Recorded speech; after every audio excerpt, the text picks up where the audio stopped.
It is November 1621, 1 year since the Mayflower first arrived at Cape Cod.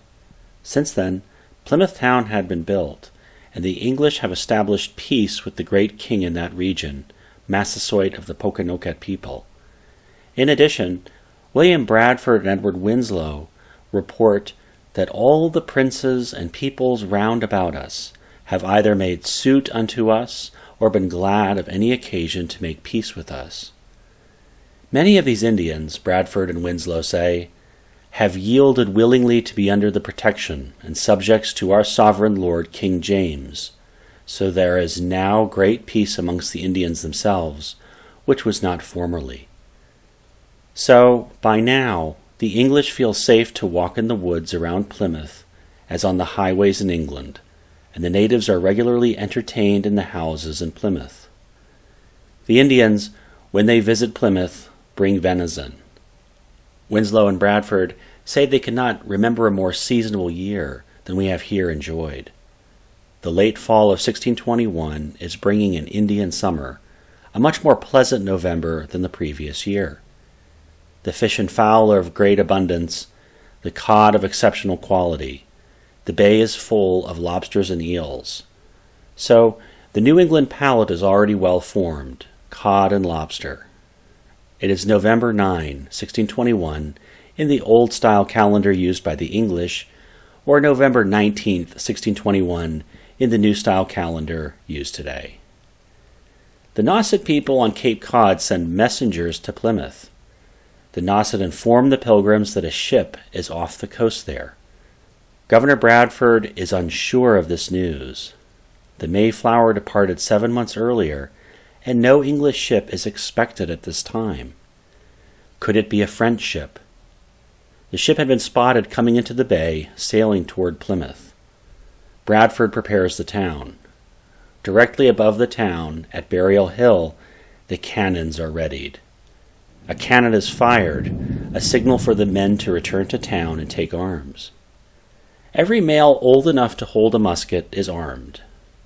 The ship is now in Plymouth Harbor. It's an English ship. The ship is called the Fortune. Robert Cushman, who had been instrumental in arranging the separatist patent for North America, is on this ship. The Fortune has brought 35 persons to add to Plymouth Town. On that night, one of the newcomers, Mrs. Ford, delivers a child. The baby and the mother are well. On the one hand, the Fortune's arrival is a blessing. The Mayflower's original 100 passengers had been reduced to 50 during the first winter at Plymouth in 1620. Yet, the ship Fortune increases their manpower to about 85 persons now in Plymouth. But new issues come with the arrivals. Many of these newcomers are not Pilgrim separatists. Bradford describes them as lusty young men, and many of them wild enough, who little considered whither or about what they went. The newcomers are not prepared for the realities of colonial life. They are at the very edge of English civilization, and they did not bring any food stores or supplies. Soon upon their arrival, many of the newcomers had even questioned if they should have come at all, seeing how primitive the conditions are at Plymouth. Governor Bradford says the newcomers don't have a single biscuit cake among them, nor any bedding, nor pots or pans, nor many clothes. Bradford says that he was glad of this addition of strength, but could have wished that many of them had been of better condition, and all of them better furnished with provisions. The arrival of new community members is bittersweet. On the one hand, more people mean more help in labor and defense. On the other hand, it is now November, and the colony will have more mouths to feed through the winter. But the purpose of the Fortune's trip to Plymouth is not to just bring more settlers. Robert Cushman has a letter from Thomas Weston, the representative of the merchant adventurers group that had invested in the Mayflower settlement. Cushman presents the letter to Governor Bradford. This letter gives us a perspective on 17th century transatlantic communication. Let's step back to a transatlantic position. In London, Thomas Weston prepared a letter for the Mayflower settlers in July 1621. The letter has now just arrived in Plymouth in November, 4 months later. It took 4 months in order to write a letter, procure a ship for transatlantic carriage, and finally to complete the 2-month voyage. A lot can change in 4 months' time. Weston's letter was addressed to Governor Carver, but Governor Carver had died months ago and been succeeded by William Bradford. In his letter, Mr. Weston expresses the frustration of the investors in the merchant adventurers group. The Mayflower returned to England with no stock, meaning the initial investment has come to nothing. Mr. Weston has to answer to his investors. Weston's letter tells the governor that the life of the business depends on the loading of this ship. Weston promises that he will not abandon the investment, but the other investors might. So the ship now at Plymouth, the Fortune, has a specific function: to return stock to London so that the merchant adventurers can see the product of their investment. The merchant adventurers also have a new charter for settlers to sign. It is apparent that the London investors do not understand the survival realities in regards to settling a colony on the edge of the known world. However, Plymouth is bound to recoup the investors who funded the expedition. After all, Plymouth exists because the merchant adventurers funded the Mayflower passage. So Bradford has to act fast. The Fortune will be departing soon back to England. The Pilgrims load into the Fortune a good clapboard as full as she could stow and 2 hogsheads of beaver and otter skins. Plymouth's good relations with the Indians and trade with them has come through. This trade secured the beaver and otter skins that are now being loaded onto the Fortune for England.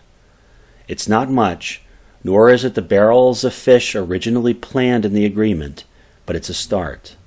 Bradford reports, in his own words, that the freight was estimated to be worth near 500 pounds, a phrase that is essentially the same as how a modern English speaker would describe a business transaction today.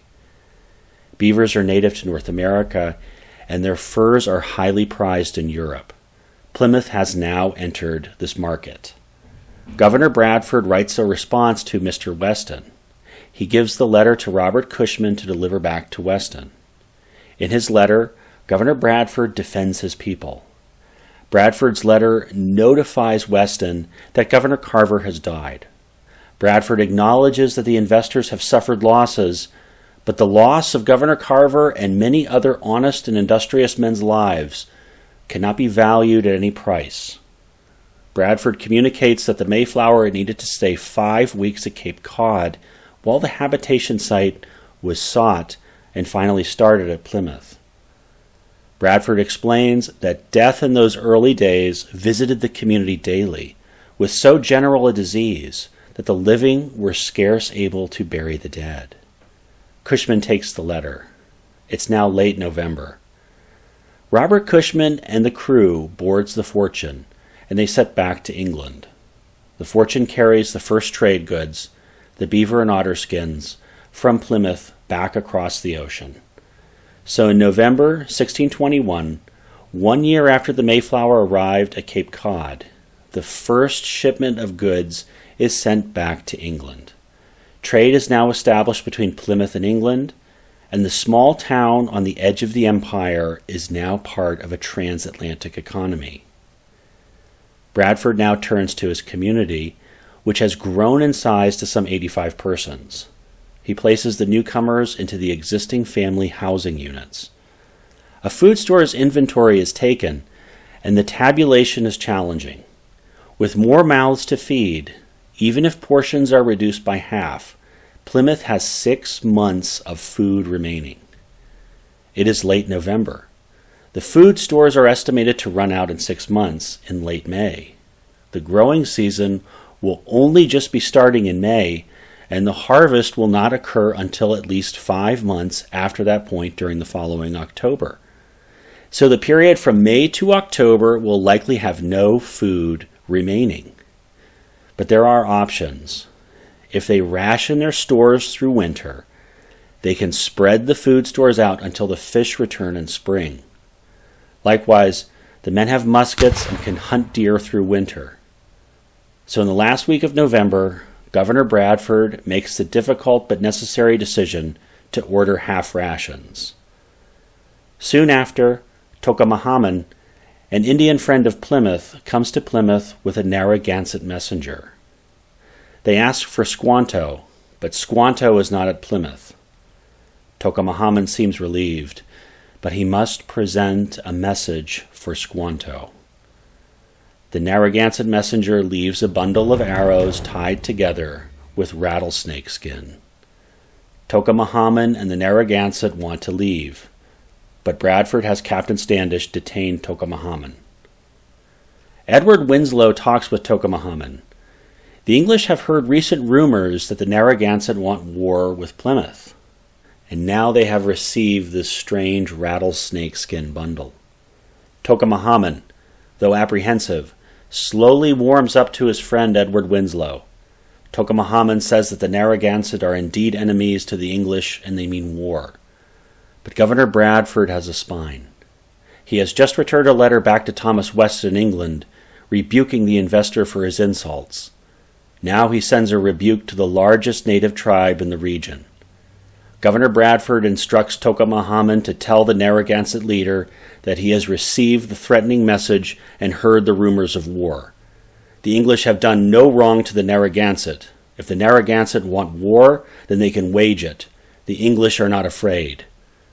Tokomahamon is granted liberty to leave Plymouth and deliver the message to the Narragansett. Soon Squanto returns to Plymouth. He says the rattlesnake skin message is certainly a challenge and a threat. Governor Bradford sends a second messenger back to the Narragansett with the rattlesnake skin, but inside the bundle the English have set musket balls. Let's take a look at the wider politics. The Pokanoket, Massachusetts people, had been greatly reduced by a plague a few years before the arrival of the Mayflower. The Narragansett at this time had not yet suffered the plague. Thus, the Narragansett are much greater in number, and they now have an opportunity to be the most powerful nation in the region. The chief sachem of the Narragansett at this time is Konanakus. Massasoit and Pokanoket have taken shelter with the English. The Narragansett now see Plymouth as an impediment to their regional power, hence the threatening rattlesnake skin message. The English know their return message to the Narragansett is a bluff. Even with the new arrivals, there are only about 85 colonists at Plymouth. Of those, maybe only a few dozen able-bodied men are fit to be musketeers. The Narragansett, on the other hand, might be able to field thousands of warriors. Governor Bradford decides to fortify Plymouth. He will set a wooden palisade around the town. Last winter, the Pilgrims had to cut down trees and build their homes. This winter, they will once again need to cut down trees, but this time it is not to build houses, but to make a wall around their town.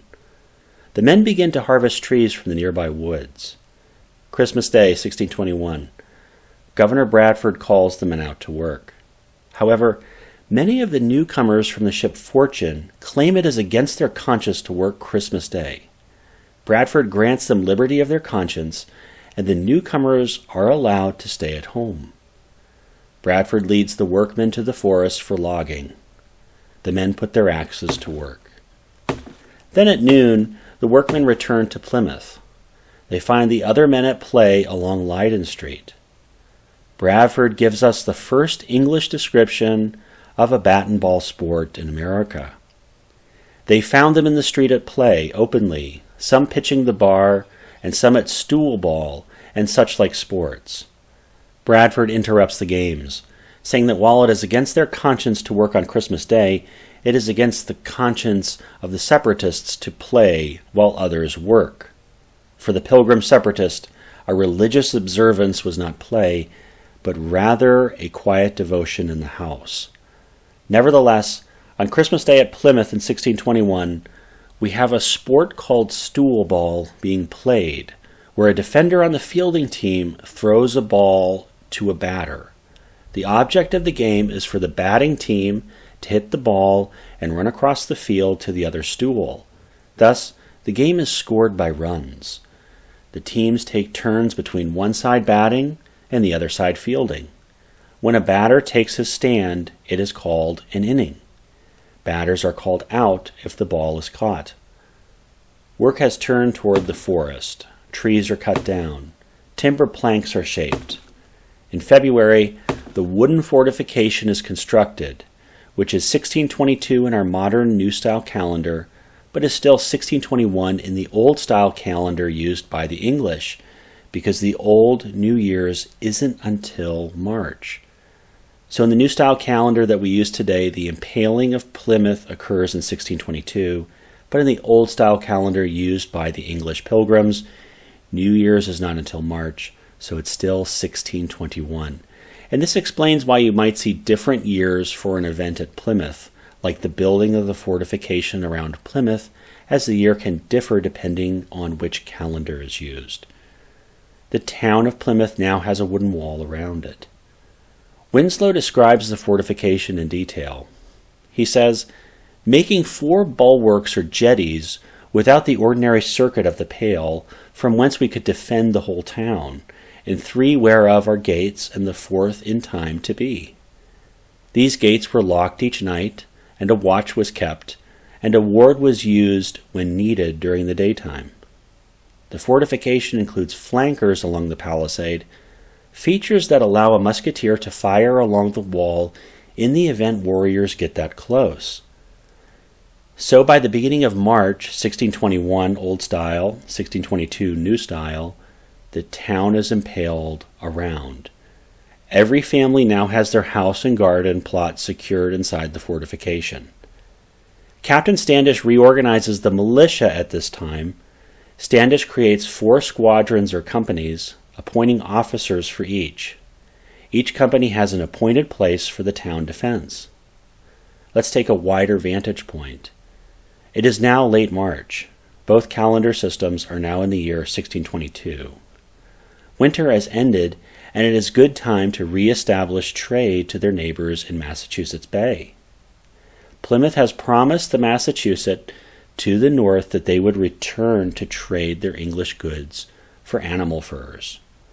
While the English are preparing for their trip, Hobbamock, who is living at Plymouth, explains that the Massachusetts are in confederacy with the Narragansett. Hobbamock has details. He says the trip to the Massachusetts is a trap. When Standish's party is abroad in Massachusetts Bay, Plymouth will be vulnerable with so many of the men gone. Then, when Standish's party is separated and isolated from Plymouth and in Massachusetts Bay, the Massachusetts will attack Standish. Simultaneously, the Narragansett will strike Plymouth, while the town is without its most able-bodied soldiers. Hobbamock has more startling news. A key figure in this plot against Plymouth, in secret meetings in the woods, is Squanto. Governor Bradford and Captain Standish call a special meeting. The Pilgrims resolve that they have always manifested undaunted courage and resolution. Thus, they cannot shrink from the threat and just hide in their newly enclosed town. In addition, their food stores are now mostly depleted, and they must have the resolution to go abroad from their town to find food. Also, if they showed strength in going abroad, the natives might think the English stronger. If they just hide behind their palisade, the natives will know they are scared and weak. So Bradford will send a party to the Massachusetts, with Standish's party abroad and Bradford's men in town, all to be on guard yet resolute. April 1622. Standish's party is ready to depart for Massachusetts Bay. Standish takes 10 Englishmen and his trusted native friend Hobbamock. The party will also bring Squanto, who is under suspicion. The shallop sets off from Plymouth with a course set for Massachusetts Bay. The shallop approaches the Gurnet Point. Back at Plymouth, an Indian comes running into town. He has a wound on his face. He tells the people to go to their homes. The Indian is from Squanto's family. The man claims the Narragansett are at Namasket, at modern Middleborough, Massachusetts. The sachem Corbitant and even Massasoit himself are there, preparing to attack Plymouth. He further claims that the Narragansett know that Standish is away. Plymouth prepares for attack. The men take their arms and guard their stations. On Burial Hill, where the cannons are posted, Bradford has 3 cannon blasts shot to alert the shallop. Back on the water, Standish and his men hear the cannon shots. They turn the shallop around and make haste back to Plymouth. The shallop enters the harbor. Standish and his men disembark, muskets in hand.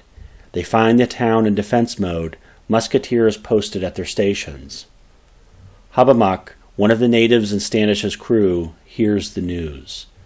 He says the claim of an impending attack is false, assuring the English that Massasoit is faithful to Plymouth. Hobbamock states that he is an elite warrior, and Massasoit would have sought his guidance in such an attack. The town watch continued all night, but no attack materializes. Hobbamock was correct. The messenger from Squanto's family was wrong. Governor Bradford wants to trust Massasoit, but he wants more proof that Massasoit is still a friend of Plymouth. Bradford sends Hobbamock's wife to Massasoit's residence in the Pokanoket homeland. Hobbamock's wife meets with Massasoit. She finds no hint of impending attack against Plymouth. Then she tells Massasoit about the rumored plot against Plymouth. Massasoit is incensed that Squanto would lie about him. Hobbamock's wife returns to Plymouth. She tells Bradford that Massasoit sends his good wishes, declaring that he remains in full accord with the Articles of Peace established between the Pokanoket and Plymouth. Bradford, in his own words, began to see that Squanto sought his own ends and played his own game. Squanto had been causing fear among the natives around Plymouth, from which he could then receive gifts to ensure a peace.